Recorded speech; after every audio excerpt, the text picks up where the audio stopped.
Welcome to Simply Debbie Sue's Southern Whispers. Step into a world where front porches hold secrets, faith carries folks through the hardest days, and the mountains whisper stories only the heart can hear. I invite you into tender moments, gentle humor, and the kind of Southern warmth that feels just like home. Thank y'all for being here with me for this third episode in the Henhouse series. If this is your first time here with me, a big welcome to you. And I invite you to go back and listen to the first two stories in this series called The Henhouse Chatter Hour and Miss Lulabelle and the Crowing Contest. I've made a special playlist for this series, so these stories will be easy to find. So we're going to get right into the introduction of this story. Friends, today's story is all about Dolly Pearl, the soft-hearted little hen who believes it's her personal mission to take care of the humans on the farm. She's gentle, she's thoughtful, and she's always carrying something she thinks will help somebody. This tale is sweet, funny, and full of that tender southern charm that makes Dolly Pearl one of the most lovable hens in the whole coop. This week's story is called Dolly Pearl and the Porch Gifts. Dolly Pearl woke up with a flutter in her chest. Not fear, not excitement, but that gentle little tug she always felt when she sensed a human needed her. She blinked her big soft eyes, stretched her wings, and stepped out of the coop into the cool morning. The farm wife was already on the porch, coffee cup in hand, staring out over the yard with a long, slow sigh. Dolly Pearl froze. "Oh, heavens, she's sad," Dolly whispered. Henrietta May stomped past, already irritated by the dew on her feet. "She ain't sad, Dolly. She's just waking up." But Dolly Pearl wasn't convinced. She watched the farm wife rub her forehead, then leaned back in her chair like the weight of the world was sitting right there on her shoulders. Dolly Pearl's heart squeezed tight.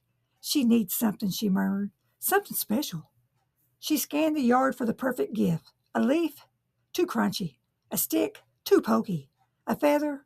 Too personal. Then she spotted it, a tiny pebble glinting in the sunlight like a treasure from the creek bed. Dolly Pearl picked it up proudly. "This'll fix her." She wadded across the yard, placed the pebble gently on the porch step, and backed away slowly, watching with hopeful eyes. The farm wife didn't notice. Dolly Pearl frowned. Maybe she needs more. So she went searching again. She brought a pretty yellow leaf shaped like a heart, a corn kernel she'd been saving for a rainy day, a fluffy feather she found near the coop, a second pebble, even shinier than the first, a tiny wildflower she plucked with great effort. She arranged them carefully on the porch step like a little order of kindness. The farm wife stepped out again, saw the pile, and called inside, "Jim, I think a squirrel's been leaving little things on the porch." Dolly Pearl's heart fluttered. A squirrel? Oh no, she doesn't know it's me. But she didn't mind. Helping wasn't about credit. It was about love. Later that afternoon, the teenage daughter came outside with a book and sat on the porch swing. Dolly Pearl watched her flip through the pages with a heavy sigh. "Oh dear," Dolly Pearl whispered. "She's sad too." Miss Lulabelle floated over dramatically. "She's heartbroken. I can tell. Humans get that way when they stare at the horizon." Henrietta May rolled her eyes. "She's reading, Lulabelle." But Dolly Pearl didn't care what the reason was. She grabbed the fluffiest feather she could find, one that had drifted out of the coop that morning, and waddled over to the porch. She placed it gently beside the girl's shoe. The girl looked down, smiled, and whispered, "Well, hey there, little one." Dolly Pearl's heart nearly burst. She smiled. Dolly Pearl said proudly when she returned to the hens, "I fixed her." Henrietta May sighed. "You didn't fix her. She wasn't broken." But Dolly Pearl didn't hear the fussing. She was already scanning the yard for more humans who might need her help. The farm husband came out next, grumbling about a missing wrench. Dolly Pearl gasped. "He's upset. He needs encouragement." She waddled over and clucked softly at him, circling his boots like a tiny emotional support chicken. The farm husband chuckled. "Well, hey there, Dolly. You look like you're giving me a pep talk." Dolly Pearl puffed up proudly. "I am," she thought. "You're doing great, sweetheart." She followed him all the way to the barn, clucking encouragement the whole time. He found his wrench, patted her head, and went back to work. Dolly Pearl returned to the hens glowing with pride. "I helped him," she said softly. Henrietta May shook her head. "You're going to wear yourself out." But Dolly Pearl didn't mind.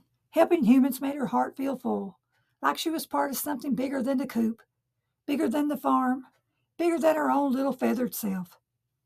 That evening, when the farm wife stepped out into the porch again, she finally noticed a collection of gifts. She picked up the feather and smiled. Well, now, this is sweet. Dolly Pearl watched from the yard, chest swelling with joy. She knows, Dolly Pearl whispered. She knows it was me. Henrietta May sighed. She still thinks it's a squirrel. But Dolly Pearl didn't care. The farm wife still smiled, and that was all she ever wanted. Later, as the sun dipped behind the ridge and the sky turned soft lavender, Dolly Pearl settled into the coop with a peaceful sigh. She didn't fix the world today. She didn't solve any big problems, but she made 3 humans smile. And in her gentle little heart, that was enough to call it a good day. So the reflection of this story is Dolly Pearl reminds us that kindness doesn't have to be big or perfect to matter. Sometimes it's a pebble, a feather, a soft cluck, or just showing up beside someone who looks like they're a little tired. She teaches us that helping doesn't require understanding, only love. Her gentle heart is a reminder that small acts of care can brighten someone's whole day, even if they never know exactly where the kindness comes from. Don't forget to come back next week for another henhouse story. May these stories that I have written wrap around you like a well-loved quilt. May they remind you that God is near, hope is steady, and joy often comes softly, like a whisper on a southern breeze.